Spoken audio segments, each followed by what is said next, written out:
আপনার আপনি যদি এটা বললে খুশি হন যে ব্যর্থতা নিয়ে বিদায় নিচ্ছে, না, মোটেও ব্যর্থতা নিয়ে বিদায় নিচ্ছি না। আমরা মনে করি যে যে দামগুলো, মাছের দাম বেশি বা ইয়েতে, আসলে আমাদের কাজ কিন্তু দামের পর্যায়ে না, আমাদের কাজ হলো উৎপাদন, আহরণ, এটাকে নিশ্চিত করা, এটাকে নিরাপদ করা।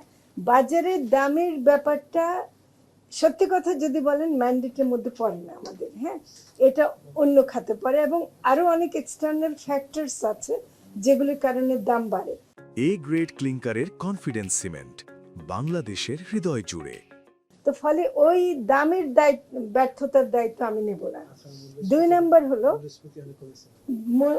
নম্বর হলো যে এই এই যে আপনি কি বলছেন গরুর দাম ইয়ের কথা, ওটা কিন্তু সেটাও একটা হলো যে এখানে উৎপাদনের ব্যাপার আছে। আমরা চেয়েছি যে আমাদের দেশে যা উৎপাদন সেটা দিয়ে আমরা চালাই। এখন খাদ্যের দাম কিন্তু আসলে 70% অফ দ্য কস্ট খামারিদের এখনো কিন্তু খাদ্যের জন্য হয়। আমরা সেখানে কাজ করছি।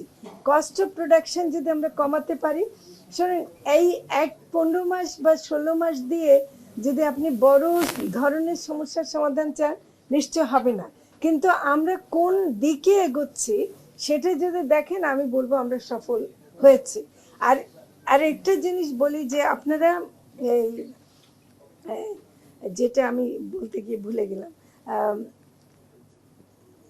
আমাদের আসলে উৎপাদন নিরাপদ করা এবং ইয়ে করে, এটা আমি আসলে বেশি বলতে চাই যে এটা আমরা করতে পেরেছি।